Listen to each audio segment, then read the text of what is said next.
Hello दोस्तों, cinematic clarifier फिर से आपका स्वागत करता है। आज मैं 1997 की एक ड्रामा रोमांस फिल्म एक्सप्लेन करने जा रहा हूँ जिसका नाम है लोलिता। तो चलिए शुरू करते हैं। फिल्म की शुरुआत में हम हम्बर्ट नाम के एक युवा लड़के को देखते हैं। जब हम्बर्ट 14 वर्ष के थे, एक लड़की उसके शहर में आती है और उससे प्यार करने लगती है। इस लड़की का नाम एनाबेल है। एनाबेल और हम्बर्ट दोनों बहुत करीब आ गए और एक दूसरे के प्यार में पड़ गए। लेकिन कुछ दिनों बाद एनाबेल की एक घातक बीमारी के कारण मृत्यु हो गई और हम्बर्ट इस बात से बहुत दुखी हो गए। कई साल बीत गए, लेकिन एनाबेल के बाद हम्बर्ट का किसी लड़की से रिश्ता नहीं रहा। अब हम्बर्ट 50 साल के हैं और प्रोफेसर हैं। हम्बर्ट को भी अपनी एक किताब लिखनी है, इसलिए वो फ्रांस के एक छोटे से गांव में शिफ्ट हो गए। यहाँ आकर उसे पता चलता है कि उसका चाचा का घर पूरी तरीके से बर्बाद हो गया है और अब उसके पास रहने के लिए कोई जगह नहीं है। इसलिए उसके चाचा ने हम्बर्ट को किराए पर रहने के लिए भेज दिया एक दोस्त के घर। हैज और उनकी 14 वर्षीय बेटी लोलिता इस घर में रहती है। हैज ने हम्बर्ट को अपना घर दिखाया, लेकिन हम्बर्ट को ये घर पसंद नहीं है और जब हम्बर्ट हैज को देखता है तो वो वहां से जाने लगता है। लोलिता को देखकर हम्बर्ट को एनाबेल की याद आती है और सबसे पहले उसे उससे प्यार हो जाता है और इसलिए हम्बर्ट इस घर में रहने के लिए सहमत हो जाता है। कई दिन बीत गए और लोलिता भी हम्बर्ट के प्रति आकर्षित होने लगती है। तभी एक दिन रात के समय हम्बर्ट काम कर रहा होता है। तभी कमरे में लोलिता आती है और उससे पूछती है कि क्या तुम रात को काम करते हो तो तुम्हें नींद नहीं आती। वो कहता है मुझे रात को नींद नहीं आती और लोलिता अचानक आती है और उसकी गोद में बैठ जाती है। फिर लोलिता की माँ उसे बुलाती है और वो वहां से चली जाती है और हम्बर्ट अपनी डायरी में लोलिता के बारे में लिख रहा था। यहाँ हमें यह पता चलता है कि लोलिता भी हम्बर्ट के प्रति आकर्षित है। हम्बर्ट हमेशा लोलिता के बारे में सोचता रहता है। कुछ दिन ऐसे ही बीत जाते हैं और हमें पता चलता है कि लोलिता की माँ उसे बोर्डिंग स्कूल भेजने वाली है। लोलिता ने मना कर दिया, लेकिन फिर भी वो उन्हें भेजती है। जब लोलिता जा रही है, हम्बर्ट उसे देख रहा है। लोलिता भी उसे देखती है।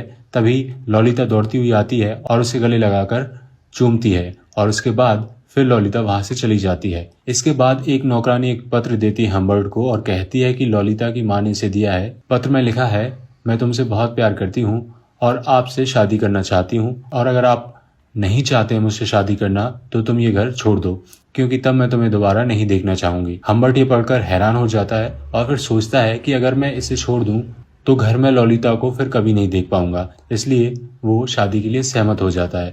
बाद में हम्बर्ट और हेज की शादी हो जाती है, लेकिन हम्बर्ट कभी भी उसके साथ घनिष्ठ नहीं हो पाता। कुछ दिन ऐसे ही बीत जाते हैं और एक दिन हैज को उसकी डायरी मिलती है जिसमें उसने लोलिता के बारे में लिखा था। इसे पढ़कर हैज को बहुत गुस्सा आता है और फिर उसे तलाक देने का फैसला करती है। हम्बर्ट हैज को शांत करने के लिए ड्रिंक लेने के लिए रसोई में जाता है, लेकिन वो वापस आता है तो उसे वहां धुंध दिखाई देती है क्योंकि हैज वहां नहीं है। हम्बर्ट उसे ढूंढने निकलता है और तब उसे पता चलता है कि हैज के साथ एक दुर्घटना हो गई है और उसके बाद हैज की मृत्यु हो जाती है। वो लोलिता को लेने के लिए समर कैंप में जाता है और जब वो वापस आता है लोलिता के साथ अपनी कार में, और फिर वो लोलिता से कहता है कि उसकी माँ बीमार है, इसलिए वो उसे लेने नहीं आई और अब हम छुट्टियों पर जा रहे हैं। और वे दोनों एक होटल बुक करते हैं। Hotel in the evening Lolita Flair नाम के एक पुराने लेखक से मिलती है और उन दोनों के बीच आकर्षण बढ़ता जाता है। फिर लोलिता और हम्बर्ट दोनों एक ही बिस्तर पर सो जाते हैं। अगली सुबह जब वे दोनों अपनी आंखें खोलते हैं, लोलिता हम्बर्ट को चूमना शुरू कर देती है और फिर दोनों इंटीमेट होते हैं। फिर वे चले जाते हैं। रास्ते में लोलिता ने हम्बर्ट से अपनी माँ को बुलाने के लिए कहा, लेकिन हम्बर्ट ने मना कर दिया और उसने उसे सच बताया। लोलिता उस रात ये सुनकर बहुत रोई कि उसकी माँ मर गई है, लेकिन हम्बर्ट उसे आराम देता है। फिर वो काफी खुश रहती है। कई दिनों तक वे अलग अलग जगह पर घूमते हैं। तब हम्बर्ट को वहाँ नौकरी मिल जाती है और हम्बर्ट और लोलिता फिर से वहाँ शिफ्ट हो जाते हैं। लोलिता का स्कूल में एडमिशन होता है। ऐसे ही कई दिन बीत गए और फिर लोलिता हम्बर्ट के पास आई और कहती है कि उसे स्कूल में होने वाले नाटक में हिस्सा लेना है, लेकिन हम्बर्ट मना कर देता है क्योंकि वो सोचता है कि बहुत सारे लड़के वहां होंगे और वो इस बारे में बहुत असुरक्षित है। लेकिन फिर लोलिता हम्बर्ट को आकर्षित करती है और हम्बर्ट इससे सहमत हो जाता है। एक दिन हम्बर्ट प्राप्त करता है कि लोलिता एक बार अपने पियानो शिक्षक को कॉल करती है।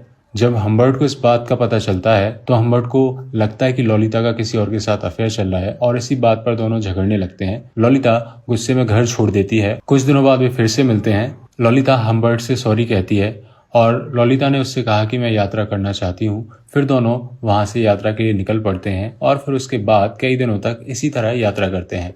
हम्बर्ट ने फिर नोटिस किया कि एक कार उसका पीछा कर रही है। हम्बर्ट ने लॉलिता से नंबर नोट करने के लिए कहा। कार काफी देर तक उन दोनों का पीछा करती रही, लेकिन तभी एक कार अचानक रुक जाती है। कुछ दिनों बाद हम्बर्ट ने देखा कि एक कार फिर से उसका पीछा कर रही है। हम्बर्ट इस बार अपनी कार रोकता है और पीछा कर रही कार की ओर बढ़ता है, लेकिन वो कार को उलट देता है और दूर चला जाता है। जब हम्बर्ट अपनी कार के पास वापस आता है और लॉलिता से कार का नंबर पूछता है जो उसने नोट करने के लिए कहा था, लेकिन जिस कागज पर लॉलिता ने कार का नंबर लिखा था उसने उस पर च्युइंगम चिपका दिया था। नंबर मिट जाने की वजह से हम्बर्ट को बहुत गुस्सा आता है और वो लॉलिता को थप्पड़ मार देता है। लॉलिता क्रोधित हो जाती है। हम्बर्ट उसे मनाता है। अब कुछ दिनों के बाद दोनों एक होटल में रुकते हैं। हम्बर्ट ने लॉलिता को होटल में रुकने के लिए कहा और खुद कुछ लेने के लिए बाहर चला गया। वो वापस आकर देखता है कि लॉलिता के पैर गंदे हैं और वो समझ जाता है कि लॉलिता बाहर गई थी, या हो सकता है उसका किसी और के साथ चक्कर चल रहा हो। फिर दोनों यात्रा करते हैं। एक बार फिर लॉलिता बीमार हो गई। हम्बर्ट ने लॉलिता को अस्पताल में भर्ती कराया। अगली सुबह हम्बर्ट ने लॉलिता के स्वास्थ्य के बारे में पूछने के लिए अस्पताल में फोन किया। नर्स ने उसे ये बताया लॉलिता को उसके चाचा ले गए हैं। अब हम्बर्ट को बहुत टेंशन हो गई कि जो उसका पीछा कर रहा था हो सकता है लॉलिता के साथ निकल गया हो। वो अस्पताल जाता है और उसे ढूंढने की कोशिश करता है और उसे पता चल जाता है कि लॉलिता को कौन ले गया है, लेकिन उस आदमी के बारे में कोई कुछ नहीं जानता।